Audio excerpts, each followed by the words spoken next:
What's going on, y'all? Taylor here with y'all 106.7, and today I'm joined by country music royalty, Kelly Lang and T.G. Sheppard. Welcome to y'all 106.7. Royalty? Royalty. That's a bit much, Taylor. That's a little much, Taylor, okay? We are so honored that y'all are here today. Even though you have a hurt knee, we appreciate you. Well, first of all, we're honored to have a station like this in our area because we listen to y'all constantly. The mix of music on there is the best there is. Thank you. We like to call it the best. And all of the people in our business, artists, listen to y'all. They really do. We take that as a compliment. Yeah. Now, I want to talk about you two because you said you've known each other for over 40 years. Yeah. You're married, but let's go back to the beginning. How did y'all meet? We don't know. I was the opening act for a lot of different acts in the beginning, and he was an opening act for Conway. And my dad happened to be Conway Twitty's road manager for 25 years. So he was just always around, but I don't remember an actual, you may remember an actual moment, but there's some pinpoint moments where I remember doing shows with him, like when I was 14, 13 and 14. But I can't marry you, Jerry Lee. I'm only 14. But I never thought of him as a future husband material at that point. I was a kid, but many years later, we reconnected, but we would see each other, periodically through music events in Nashville, and I'd catch up with him every 5 or 6 years or whatever. But his first wife and I ran into each other at a restaurant after I had gone through a divorce, and she was asking me how I was doing, and I said, I'm having a tough year. I've got little girls 5 and 9 years old. And she said the weirdest thing. She said, TG's single. And I thought, that's weird. What is that about? Is this a trap? Yeah, is it a trap? Does she hate me? Or, is she trying to, I don't know, it was weird. So she put us together, essentially. She said she thought we would have a lot in common, and she's always, liked me, I guess, or not. I don't know. But it worked out. We met, and we've been together 24 years now, and married almost 17. Yeah. Wow, So what a cool that's story. Like a history-making number in the music business. I can't remember a time when you weren't there. Yeah, it's very strange. Yeah. I remember watching you, Kelly, when you were on the Ralph Emery morning show here, and you were like 12. Yep. I've been around a long time. Yeah, you paid your dues. It's been a long road, but it's just a great relationship because we have so much in common. The shows that he plays, I've already played those stages, or vice versa, and it's really weird. Scott Sexton, our publicist here, he will call us with interviews that we're to do jointly. And I mean, what other married couple? Well, there's a few, I'm sure, but that's really interesting that we get to do the same exact job and we totally understand and support each other. You compliment each other. Yeah, it's fun. Well, it's not every day that you're married to someone. When you're coming off the road and you tell them what happened, that they understand. We do the same thing for a living. And as she just said, I just do it in high heels. yeah, and I don't. Thank you very much. But no, I'll come in off the road and I'll say, well, I played Dallas or I played New York or whatever. Oh, I remember playing that stage up there. And so she relates. So it's just great to be married to somebody who understands what you do for a living. I'm very, very blessed to have Kelly as my better half, and she is the better half. That's very cool. Drop the mic. Yeah, we'll just end the interview there. That's all that we need. Yeah. So what's like your love languages? Are you quality time, gift giving? What is it? Physical touch? I'm gift receiving. I'm really good at that. Yeah. Yeah. I'm just kidding. I love to surprise him. I love to give him little gifts along the way that he doesn't even know he needs.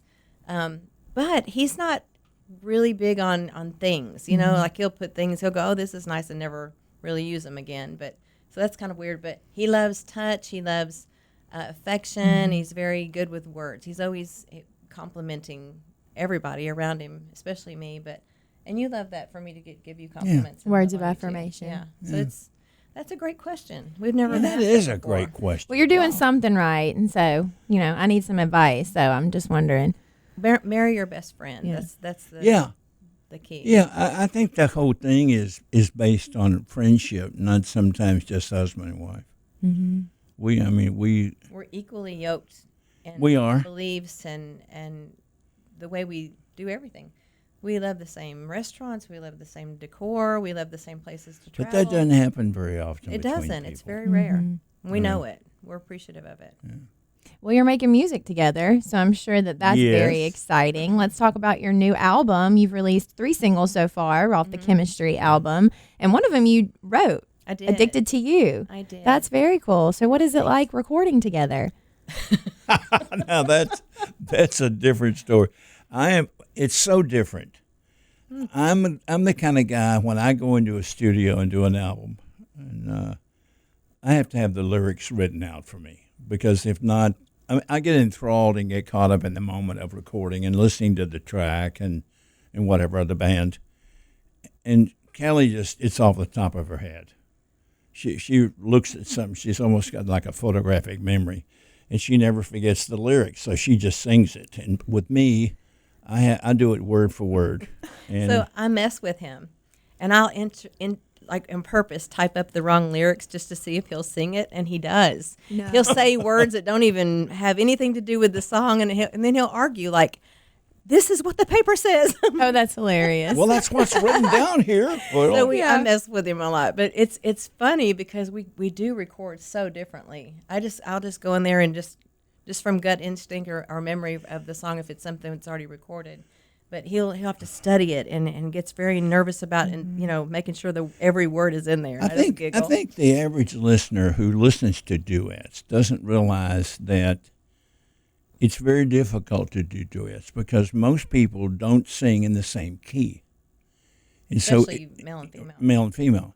So in the middle of songs, a lot of duets, you'll hear modulations either up or down, so it gets into their key. Then it goes back to the other singer's key. And with us, I sing in the key of Kenny Rogers. you so do. You really do. It worked out okay for you and I Yeah. for the most part, but there was some adjustments, and we recorded some songs that didn't end up making the album. Yeah. There were some things that I just didn't fit the vibe, or I couldn't hit the notes, or whatever. It was just didn't work out on a few things. But the "Addicted to You" song I had written for him for his album called Midnight in Memphis. And it turned out nice. I really liked that version. But when we were thinking what would make a cool duet, sometimes we talk to each other and we say the word love is just not big enough sometimes. Not big enough.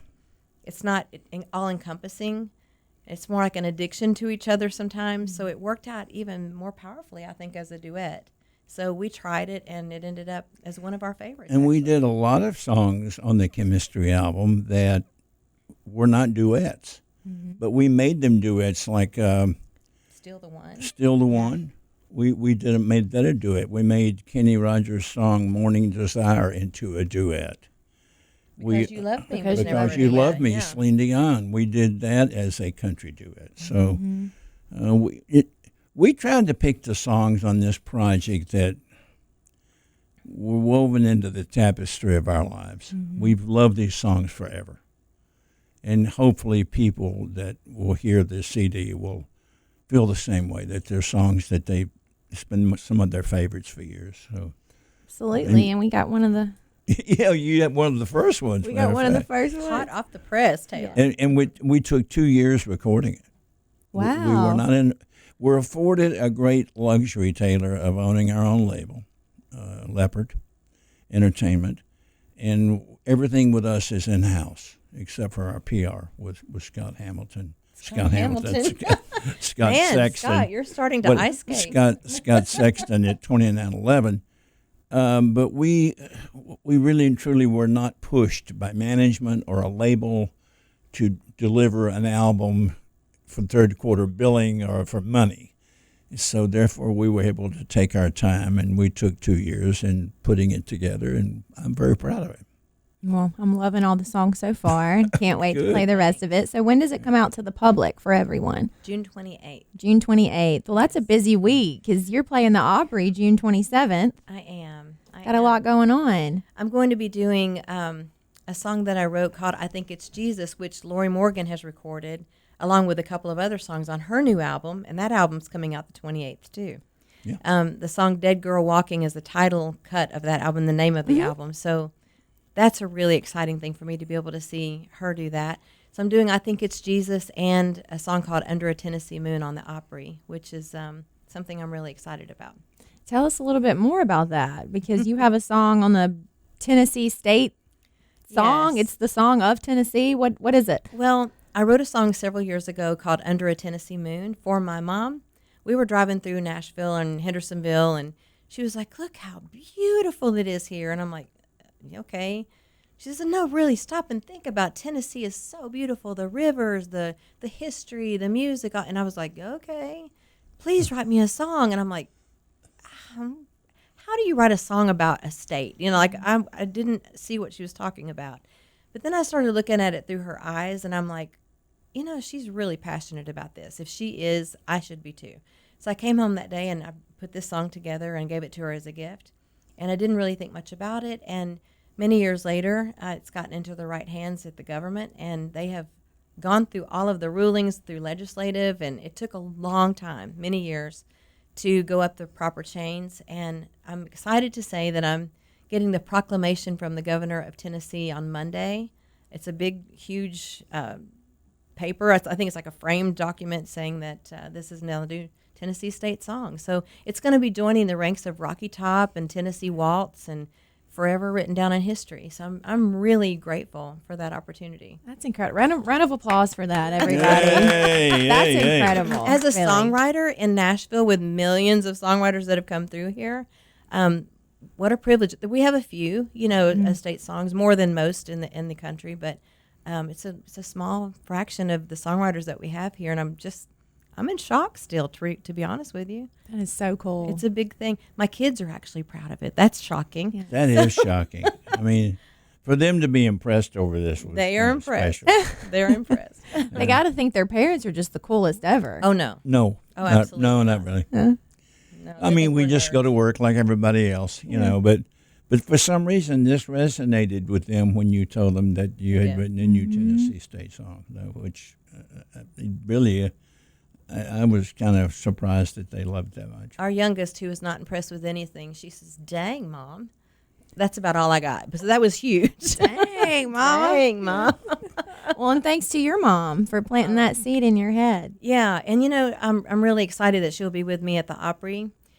She's 86 years old and has not been dealing with the greatest of health lately. So to have her front and center to be able to witness that will be the full circle. It's the bow on the gift. Yeah, that is so special to share that together. Now, you recently made your Opry debut. Was it for breast cancer awareness in October? Yeah, at the Opry Goes Pink in October. And although I'd sung on the Opry with TG and with Barry Gibb before, I'd never had my opportunity to sing solo. So that was just a really magical night. And it was obviously, I'm getting ready to celebrate 20 years as a breast cancer survivor. So to be able to still be alive and still be here to do that is the gift itself. But to step foot on the Opry, it's just, it's just one of those aha moments as an artist. Mm-hmm. Feels good. Oh, yeah. You mentioned cancer earlier. 20 years out. You've said this, and I'm sure that listening now that someone is going through it. Oh yeah. And you've been there to help so many women who have gone through breast cancer. But the most beautiful thing that I hear you say to those people is that don't look at it as a death wish, as a death sentence. That it's a life sentence. That it doesn't mean life is over for them. You just refocus and you realign your things that you love and you appreciate, and you learn to look at the sky a little bluer and the grass a little greener when you're given that type of sentence, So it was a way for me to restart, push restart and reboot my life. And I've lived just so large since. I'm overwhelmed with all the things that I've been able to do since that day. Well, it prioritized your life. Yeah. I mean, and a lot of people who have a spouse or a family member that's going through that, we may not feel the pain that you feel, the person who has the cancer, but we emotionally feel your emotional pain. And so you actually go through it together. And I think that's what brought us even closer. it did. Yeah. It was. I mean, when you know you're close to losing someone who means that much to you, you really hang on tighter. And you know that it's important to have quality time and quality days together. So, But the joke around our house now is that he would prefer me go out in public in bubble wrap. oh, He doesn't like anything coming near me. He's very worried about me all the time, which is sweet, but we live in a crazy world. we Yeah. do. But he's very concerned about me 24/7, which is it's nice, Sweet. Yeah. Did music help you through that? Did you write any songs when you were? Yeah, as a matter of fact, I wrote a song called "I'm Not Going Anywhere" right before I was diagnosed, and I wrote it about somebody that was going through an illness. But the only time he was comforted is when his wife would say, "Honey, I'm right here. I'm not going anywhere," and then he would just melt. I thought, man, if you could bottle that, that would be such a gift. And so I decided to write a song about it. And lo and behold, 3 months later, I'm in my condo, bald and green with scars all over me. And this one comes in and he says, "You're the most beautiful thing I've ever seen. I'm not going anywhere." And I'm like, okay. We weren't even engaged at that time, but that was like the best contract of marriage that you could possibly have, is to have somebody stay by your side in something like that. And later, I wrote a book called the same title, encouraging other people going through health crises to just kind of keep positive and keep your And mind the and set on the good things. commercial. Oh, I had a national commercial for Ascension Hospitals where they used that song, and I'm also really grateful. In hindsight, it's even bittersweet that Olivia Newton-John wrote the foreword to that book. So it was really, unfortunately, we lost her, but I've learned so many beautiful life lessons from her that I've actually sprinkled throughout the pages in that. Oh wow! And she recorded one of your songs as well, didn't she? We recorded together. Yeah. We recorded the song "How Can You Mend a Broken Heart," and again, in hindsight, the video, I was putting that video together, and the words broke your heart. Just not having her here to talk to anymore is really hard. I used to get a kick out of when she would call, or you would call her, and you would just giggle and just girlfriends. It was just Yeah, we never really talked music so much. We business. just talked girl stuff like Yeah. makeup and hair and clothes and She was a great was a good friend. human being, and we are still in touch with her husband, John. Matter of fact, he reached out yesterday. yeah.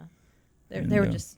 She was just iconic, but she didn't play that role. She didn't ever act like she was Sandy from Grease. But in the back of my mind, I'm going, "Oh my gosh, I'm talking to Sandy from Grease. This is so weird." Yeah. Wow. I never quite got used to that. We all have a lot of famous friends, actually. TG, you have been friends with Elvis for how long? Most of your life. Well, I met Elvis when I was 15. I was a runaway. I ran away from home and wound up in Memphis, living in the alleyways of Beale Street and eating out of garbage cans, and Elvis saved my life. I met him at a roller rink one night in Memphis, and thinking they were closing the rink down, I was outside and the lights were off, and these Cadillacs pull up, and Elvis gets out from behind the wheel of the lead car and walks right over to me, and he says, "Where are you going?" I said, "Well, they're closing the rink up. I'm leaving." "Oh no, they're opening it up for me." I said, "Really?" He said, "Yeah, I'm a man short on my team. We play a little thing in here called kill. It's football on skates." And so we skated for 4 or 5 hours, and then went to Graceland after that and had the famous peanut butter and banana sandwich. And that was the start of one of the greatest friendships and closest friendships that I've ever had. He was an incredible friend. Gave me my first tour bus to get me started as a gift. So he encouraged me to be at the point I'm at in my life now. I owe a lot that confidence that he had in me then. And he was just super. I had a chance to live at Graceland for almost 7 years. Wow, right place, right time kind of thing, That's huh? right. That's right. It was a wonderful thing. But we're afforded to, in our business, we worry sometimes that people think we name drop because some of our friends are so iconic that to us, they're not big names. They're just friends, like Olivia or Barry Gibb or people like that. But we just get on the phone and talk to them like anybody else, So, I like to think of it like if you were a doctor, you would have doctor friends. sure. Or if you were, in insurance, you would have insurance friends. In the music business, it's a small community, and they all know one another. and we're fans. We are Yeah. big fans of these people's music or their acting or whatever they do, and we're just thrilled. I remember the first time we went to Barry Gibb's house in Miami and spent the night there with he and his wife Linda. I remembered back years earlier when I would listen to the Bee Gees, and I really had to pinch myself saying that I'm actually sleeping tonight in the Diana Ross, Michael Jackson bedroom. But it just, life is wonderful when you get a chance to meet people that you admire and respect, and they wind up being just great, down-to-earth people. Mm-hmm. And most of our friends' names that we've just mentioned are so down-to-earth. You wouldn't even know they're a star if you bumped into them on the street. I love peanut butter and banana sandwiches. So. You would have Is that loved where it Elvis, originated? I'll tell you. Yeah. It probably was, Yeah. So when you were at the roller rink and he said you want to come to Graceland, what was that like? What were you like? What did I just get invited to Elvis's house? Well, I really was pinching myself all the way up the driveway. I'm going to wake up any minute, and this is not really happening to me. But the most amazing thing was, Taylor, that night afterwards, the night ended probably around 6 a.m., and he looked at me when we were in the pool room area where the fabric is on the ceiling of in the house there, and he said, leave me your phone number. And I'm thinking, yeah, right. You'll never remember who I am, you know. But lo and behold, the next day the phone rings. And getting an invitation to go to the movies. And it just went from there day after day, year after year, until the day died. We just stayed friends, just absolutely. I used to tell my mom when I was 13, before I ran away from home, I say, Mom, you know, someday I'm going to meet Elvis, and he's going to become my best friend. And she'd say to me, Son, I'm worried that you're getting your hopes up a little too much. The chances of you meeting him, let alone becoming his friend, is astronomical. But I always knew it. I always knew it would happen, and it did happen. Wow. I treasured those days. You knew it in your gut. Yeah, you just know. Mm-hmm. That is so cool. So what encouraged you to run away from home at 13? You just knew you wanted to do music and you were done with school? No, I left school. Yeah. My father was very strict, and music wasn't allowed in the house. I was to follow in the footsteps of him in the business of heavy equipment and bulldozers and road graders and cotton pickers and combines. No. And I just knew what I wanted at 15. I knew where I wanted to go with my life. I was a huge fan of people like Roy Orbison and Charlie Rich and of course, Elvis. And I just knew where I was supposed to go.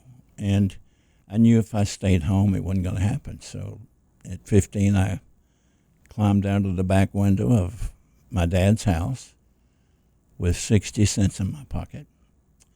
And I hitchhiked to Memphis. And everything that is in my life today started off with 2 quarters and a dime. Don't you think he needs to write a book?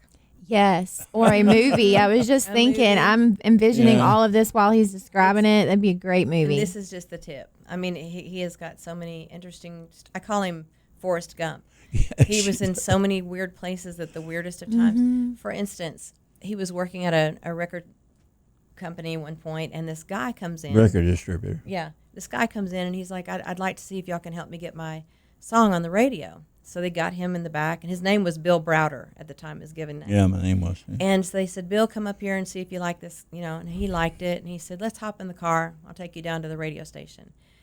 And he played it for the guy, and they said, oh, this is fantastic. Yes, we'll play it. And he goes, well, wait. I want this guy to hear it while he's in the car. I want him to hear it on the car radio. It's more exciting. This guy sits in the back of the car, and he's listening to himself sing on the radio. Guess who this was? Neil Diamond. Wow. Like, what? Like, it's just weird things like that, like over and over. He's been in the craziest of situations that he just needs to write a book. I keep trying to encourage I remember him. the day of being at the airport when I was a record promoter, and I'm in my car before cell phones. And the manager of the private airport in Memphis came out and knocked on my window, and he said, record company is on the phone in L.A. They need to talk with you. And I said, I was waiting there to pick up an artist that was coming in to do a show. And I went in, got on the phone, and the record company said his plane went down and he died. I was the guy sitting there waiting for Jim Croce, and he never made it. I mean, it's just story after story like that. So that's why she calls me the real Forest Gump. At first I thought, he can't be for real. But I Googled, and it's for real. Yeah. All of these stories are just so bizarre, you can't even make them up. You know, it's just so cool what he's been through, and to be normal. So you wonder why I smile all the time? That's why he's the life I have lived. Man, you smile, you know. Well, both of y'all together. Scott, I think we need a movie. I think you can help us out with that. You make stuff happen. They need a movie together. He can make it happen. We'll get the book first. I've been outlining the book a little and making notes of people who I have met through my life, like Croce or John Denver or Neil Diamond or Elvis. And How did John Denver? Helped him change his name and signed him to his first record label. You did? Did you? And just, you know, that'll all be in the book someday, and then hopefully that'll be maybe a documentary or something, a series maybe. Yeah, I think it's cool. And I love how you two are like each other's biggest cheerleader. Like you're so passionate when you're talking about what the other one is doing. Well, I love that. Thank you. I'm just very proud of him, you know, and I love to make sure people know how cool he is. Oh, I think he's very cool. I'm very proud of him, and he's the same. You know, we're both you know, the thing that's great, Taylor, is that we're not in competition with each other. no. I am well aware of his success and how hard he worked to get there, and I have a lot of respect for what he does and who he is and how far he's come. And I can't be that. I can't compete with that. I don't want to. And I have a whole different lane that I'm in, and the things that I can do, maybe he doesn't want to do, you know, or couldn't do or whatever, but it does complement each other. It's like a hand and glove. Well, let's talk about your songwriting a little bit. You've had hits recorded by, you touched on Lori Morgan, Olivia Newton-John, Ricky Skaggs, George Jones. How did you get into songwriting? My goodness. Well, I was always around music business, you know, being around Conway, and he was a songwriter. So I got to really study a lot under him. I saw songs that he would choose to record, and then I got the B box. Everything that he turned away, I got to go in and play with, you know, so that was a way of learning. And I started singing when I was really, really young and writing my first song when I was 6. And it's really weird because I still love to write when I'm in the pool or in the bathtub. I have to be in In the water to just calm down. It's like a glass of wine to me, really. So my first song I wrote in a bathtub, and I was inspired by Delta faucets because it said Delta, and I thought Delta Dawn was big on the radio. So to the tune of Delta Dawn, I wrote, Delta Dawn, push for shower, then you're gone. Push up open and you'll see that it will run. Push for C and you will freeze. Push for H and you will burn. Push up both of them and you will be a mixed up person. I was 6. You know, it improved after that, but that was the beginning. I don't know why I even remember. Could have been that. a jingle for the commercial. I mean, they Right. should have cut it. But all these years later, I just have always scribbled down thoughts, you know, and I learned to trust my gut instinct as to why these thoughts are coming to me. And the more musical I became, learning piano and guitar, I was able to hear melodies in my head, and I would try to put them down. I can't read a lick of music. I can't play a whole song on the piano. I can play a third of a song on a guitar. So I always hand it over to the pros to kind of try to translate what's in my mind. And I've been very fortunate to meet our dear friend Buddy Hyatt, and he reads my mind. Like, I can play him the most horrible demo, and he'll be like, yeah, I got you. You know, it's unreal, the gift of that. And it's, I don't know, the songwriting thing I don't write very often, but when I do, it seems like they flow 3 or 4 at a time, and then I don't write for quite some time after that. And Buddy was in an incredible group called yeah. Toto. Yeah, Buddy was in Toto, so he's So- very musically inclined. Very musically inclined. So you're kind of like a lyric first, you think? No, it kind of comes it just depends. Like I can wake up from a dream or from sleeping and a whole melody's in my head. Okay. And if I don't have my voice recorder by my bed, I'm in trouble. I will forget it if I go back to sleep. But I have to lay it down quickly or hum it or somehow. Or I hear an interesting quote from somebody and I'll just kind of put it in my notes and revisit that later and kind of flesh that out. But it comes differently. But I really have to be in my pool or my bathtub to write. Near the That water. Strange. Yeah, that's the secret. The aquatic energy. That's Perhaps so. apparently. It's like the vessel that it goes through, to be able to come out clearly. Yeah. But I used to do a lot of writing with other people, and I wrote the album I Walk Alone for Lori with Lori, and that's really cool. But I end up doing songs that aren't necessarily from my creative input. It's just like these songwriters today, they go into Nashville and they make an appointment. At 1, 3, and 5, they're going to write 3 songs that day, and whether they're good or not, they're going to get them out. And I just don't work like that. I have to be inspired by something and I have to be very quiet, and they have to be meaningful to my gut, or I don't want to waste time doing that. So it's kind of I'm grateful that I have the ability to do that, not have to be on a time schedule. Yeah, you don't. You just turn it on and off. It's really. I mean, I can because things rhyme. Yeah.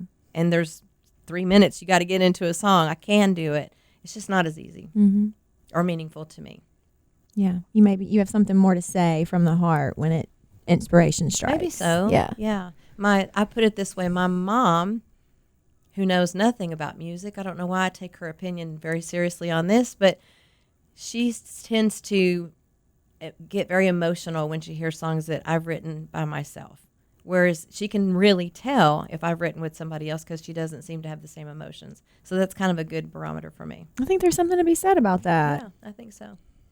Well, TG, back to you. 21 number one hits. Actually, we realized it's 22 22 now. number one hits. We missed one. We were recording in the studio Faking Love, which was a big hit for him. And I said, hey, was that ever a number one? Because we've never listed that. And he goes, I mean, it was a duet yeah, with. I forgot. It was a duet with Karen Brooks, written by Bobby Braddock and Tracy Berg.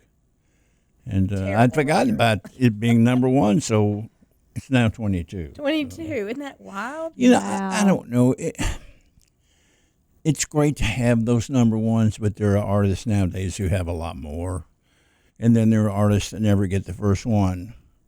I always dreamed of just having 1 or 2 number one songs, and if I could do that, I'd be fulfilled. I never dreamed in my wildest, in my life, that I would be able to climb the mountain that many times, and be able to go out and do a concert of all number one songs. But it's really been it's been a journey, and I tell people this all the time, that success is not a place that you arrive. It is a journey. And if you miss the journey, you miss the greatest reward of all. It's not when you get where you think you want to be in life.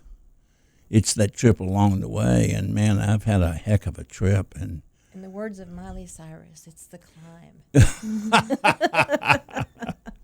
Well, I mean, I have people that walk up to me at meet and greets and autograph lines after a show, and I always love I love to lift people up in this business or any business. And someone walk up to me and go, I wanted to do what you do for a living, but it passed me by, and I'm older now. And my answer to that person that says that to me is, never give up on your dreams, because it's never too late in life to be who you might have been. So don't give up. Go after it. So That's good. It's just like what you mentioned Elvis a while ago. People always ask me, what advice did he give you? And the greatest advice he ever gave me is the mantra that I've always lived by. One night we were in the Jungle Room, and he pulled me aside and he said, "You've had 2 number one records." I said, "Yes, sir." He said, "Can I give you some advice?" And I said, "Well, yeah, sure." He said, "If you ever forget where you came from, you're never going to get where you want to go." And man, there's no room for ego in this business, because he didn't have one. What would ever make me think I could have one? So. But yeah, I've been fortunate to have had a lot of number ones to answer your question, and I'm very, very blessed for that, to be able to have had that many to where I can still go out all these years later and do concerts. And what amazes me the most is, like the other night, we just played outside of Houston last week, and a lot of days I'll walk out on stage, and nowadays we're dealing with the public that like to sing along with you, your songs. And I'll look out and see people in their 20s singing these songs. And in the meet and greets, I'll say, how do you know the words to these songs that were number one before you were born? Well, Mom and Dad, or Grandmom and Granddad, they played them, and we just loved them. So, but yeah, wow. I've truly been blessed. That complements your radio station here, too. Oh, obviously, wow. you guys have the same fan base. Mm-hmm. Yeah. They're younger and younger than you would probably even imagine because of that very thing. You know, the greatest thing about this station, and I'm not saying it because I'm sitting here in it, is that you never hear a song where you want to turn the channel. Mm-mm. Every song is your favorite song. Mm-hmm. I'm telling you.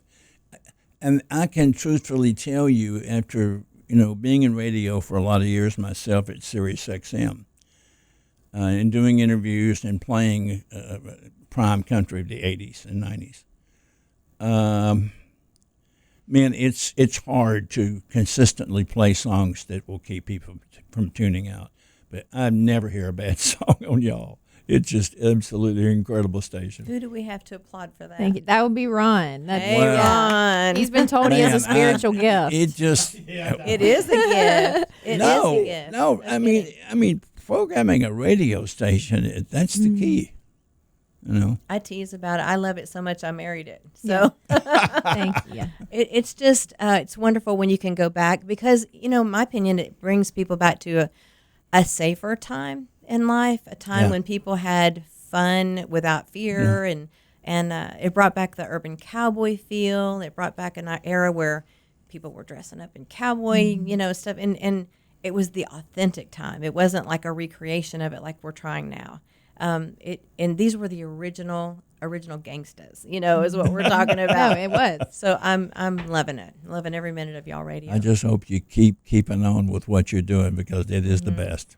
Well, thank you very much. We need to just give him a job here. I mean, y'all are incredible. We're very passionate about you guys. Yeah, I mean, it is what you said, though. Like, a lot of the kids coming up grew up listening to this stuff, and so it's coming back around. It's amazing. And they just don't make music like that anymore. I mean, a few of you do, but it's hard to find. So, Yeah. Well, his audience is just, it spans many generations. It's so cool to sit in the sidelines and just watch it, and the young kids come up to you. There's a lot of really young kids that are like, tell me everything, tell me what you did. And the Googling is the wonderful tool for these young kids to be able to go back and relive and see how this all really happened. Nashville's changed so much that stations like yours, it's like a big warm hug. It's a breath of fresh air. It really is. have you ever Googled yourselves? Because it's very impressive. You two. I have not. I have not. You should. I'm not sure if I want to. You should. Yeah. I mean, you would think been we told not would, to. but I have never Googled myself. I never have. Oh, what? I'm scared to ask What's- you, but what what's comes on up? there? I mean, the coolest of the cool, hit after hit, all the things that you've done, all the famous people that you know, your marriage. I mean, incredible things. And I'm sure we get trashed a lot too. Who doesn't? Oh, no. There's always that one person sitting in their mother's basement behind their computer. The And trolls. who has the power we have of some saying trolls. what control of the keyboard. But you have to have, and I tell people this all the time that ask me for advice of people who are coming into the business. I tell them, be sure and grow thick skin because this business will hurt you. You can have It will 500 hurt lovely you. comments and one bad one, and the human nature is to focus on that one bad one, and it'll ruin your day. It really will if you're not careful. You just have to learn to overlook it. Yeah, so we don't choose to Google. Yeah. Well, that's key. Can you touch on, because when you were teenagers, there wasn't social media, Right. I'm assuming. Right.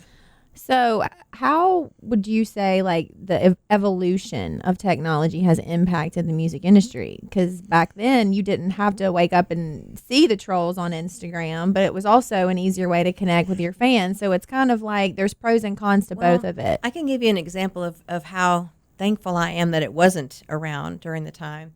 I did Star Search with Ed McMahon, which was like the original American Idol kind of thing back in the 80s. And there was a lot of really big artists that came out of that, like Sinbad and Rosie O'Donnell and Sawyer Brown. Sawyer Brown. And I mean, there's tons of artists that came along, especially right in that era that I was on. And I am so thankful there was no social media because I was horrible. I had wonderful, enthusiastic personality. I had all the want tos, and the talent hadn't quite caught up at that point. I mean, I was bubbly. That's all I can say about it. I had cute outfits on. But fast forward, these poor kids today, they have been afforded the opportunity to promote their career on social media, like via American Idol. But then there's such mean things said about them. Like, for an example, Emmy Russell, which is Loretta Lynn's darling granddaughter. We love her. And I've never even met her. I just fell in love with her on the show. There's nothing wrong with this child. She's perfection. She sings like an angel. She writes fantastic. Who could cut her down? But they did.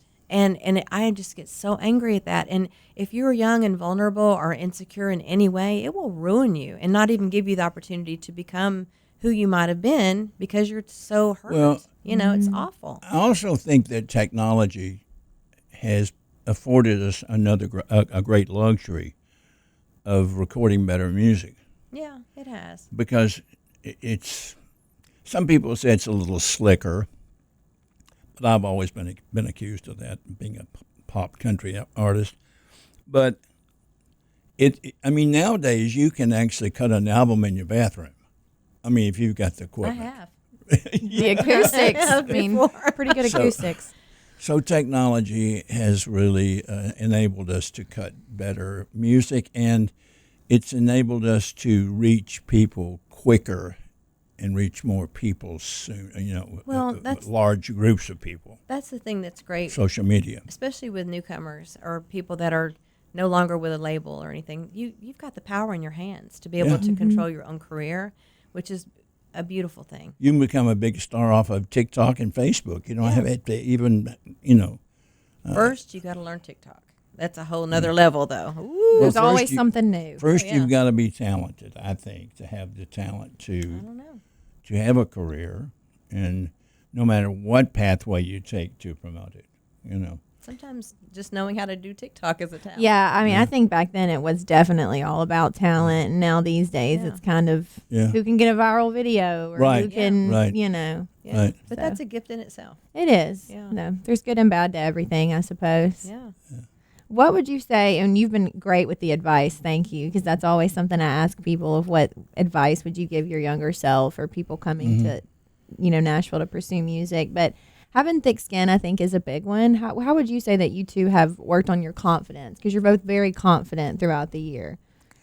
Well, I think there's a very fine line between arrogance and confidence. And you have to be very, very careful. You don't want to appear arrogant in this business because the fans will and should take it away from you if you get arrogant or get to a point to where you feel that you're better or bigger than they are. Because they make all your dreams come true. They make the magic happen. With me, I go back to Elvis again because a person asked me one day on radio, they said, what was the greatest gift ever that Elvis ever gave you? Was it the bus that he gave you to get you started? No. The greatest gift he gave me was the gift of confidence. Because for someone that big to give you a gift that large to get you started, and for them to believe in you enough to want to help you with that big a gift, it gave me the confidence not to let him down, and that maybe he was right to invest in me, and help me. So my confidence came early in my career from him. But again, as I say, It's a very fine line between arrogance and confidence. Just do not cross over that line and become arrogant with it. One of one of my favorite things about our relationship is he's been there, done that. So I get to go, hey, I'm struggling in this department. What would you do? How did you get through this? Or what do you think about this? Or this person hurt my feelings, and then he'll go, but that's not true. You are this and that. This is what the rest of the world sees. So I get my confidence from him, and my direction and guidance from him. So he's had to go through the trenches, and I just get to go pick the cherries off and say, well, this is what I need to know from you. I came from the business side of music. And I learned business stuff from him more than anything. I was a record executive first, so I knew the odds of making it were astronomical, that you had to work extra hard to make it, because there's so many people out there who are more talented always than you are and who know more than you know. And so being a record executive and learning how the business worked, learning how radio worked, and learning how important it was to build a solid base with your fans and with radio and with press and PR. If I hadn't had all of that, I never would have had hit records. I went to school first in the record business and then crossed that line to become an artist. So it's, Kenny Rogers told me something one time. There was a few of artists, Mac Davis and Kenny Rogers, and yeah. Was it Eddie Raven too? No, Tony Orlando. Tony Orlando. We were all promotion guys. Yeah, before they had their careers. But Kenny Rogers told me one day, because I was opening up for him on tour for 3 years in the round of 20,000 and 30,000 people a night, and I asked him one day, I said, man, how did you get here? Wow, look, you're just on fire. He said, TG, it is so simple. Surround yourself with people that know more than you know about your business, and they'll help take you there. And so I say that now to anyone who may be listening. If you are lacking knowledge in some area of your career and you don't know enough about it, latch on to somebody who does know, or hire them to come to work for you and learn from them, because they'll take you where you want to go. Mm-hmm. That's good. This might be my favorite interview yet. I just feel like I'm learning so much from both of you. So thank you for sharing that. You're wonderful at your job. Thank you. Yes, thank wonderful you. questions. Thanks. Yeah, great questions. Thanks for saying that with my boss here too. So. No, I mean. Most people just ask the typical questions on a bio. I can tell that you really have mastered the art of communication. Well, I'm very passionate about music, specifically this music that we're talking about. So I could talk to you all day about. There are people that you can do interviews with all day long, okay? But there's very few people who interview artists that have mastered the art of conversation. A real great interview is not an interview. It's just a conversation between two people. And you have mastered the art of conversation. Wow. TG said that. So, good. Thank you. So what is next for y'all? Are we going on the road? We're going lunch. We're going to lunch. Where's your favorite place to eat? That is one question I always ask. In Nashville. Any place that I don't have to cook. Okay. That's my favorite. That's good. Yeah. I like Japanese. I like to be entertained at hibachi thing. I like Italian. Italian, yeah. We there's a great restaurant in Hendersonville called The Catch. That's just a wonderful chef, Richard, and we go there a lot. I like Maggiano's. I love that place. Oh yeah, we love go-to. Maggiano's. Yeah. Very good. Yeah, I don't like cooking. Yeah. That's not my thing. So are we hitting the road after the Opry? Yeah, we're on the road every week. And I want to mention, too, you can go to tgsheppard.com or kellylang.net to get our tour schedule. I mean, we're booked all the way into next year. And it's wonderful to be able to go on the road every week and stand in the spotlight every day and get paid for doing something you love so much. I mean, I have to pinch myself still when I put the check in the bank. I'm going, I get paid for this? We get to work a lot together this year, which we haven't in the past. So that has been really fun. I've got to tell you something really funny. This is a quick side story. When we first started singing duets together, we weren't used to that because we're used to being solo artist, right? Well, there's I know a trick what to you're gonna this. say. Yeah, there's a trick to this. They're like microphones crossing, you trip over each other, don't want a window, step in front of each other. It's somewhat choreographed, or you would be a jumble of mess. But we didn't master that. We were messing up every time. Every time we've ever performed together, Yeah. one of us misses up on words and it throws both of us off. It's like two separate careers clashing sometimes.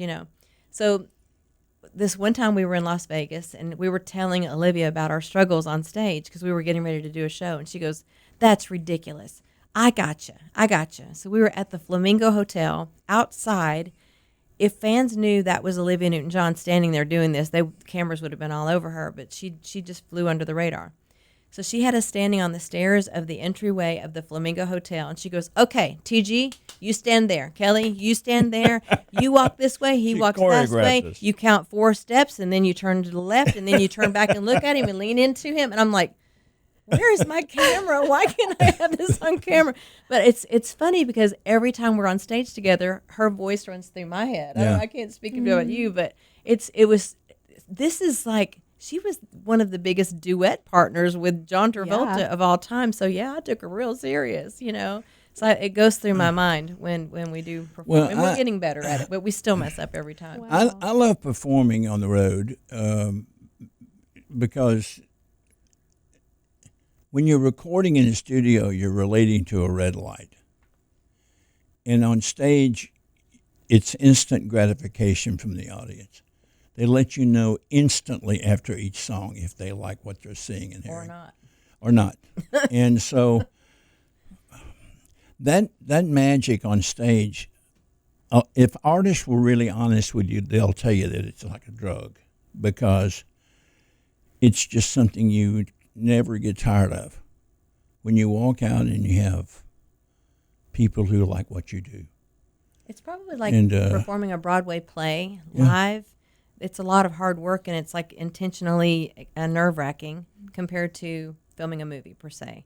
You get that live feeling back from you. And it is a drug. I would say that's It's the only place in my musical life that I have total control of my life is on the stage because I've worked my whole life on that job, learning all I can to do the best I can on stage. And then I come along and blow it up. And step on my feet. But no, I invite anybody to go to our websites to check our tour schedule or follow us on our socials or go to YouTube because our YouTube channels, we put up content, video, old videos of shows or concert footage all the time on there. Instagram is TG Sheppard Official and Kelly Lang Music. You got Mhm. it. All Yeah. right.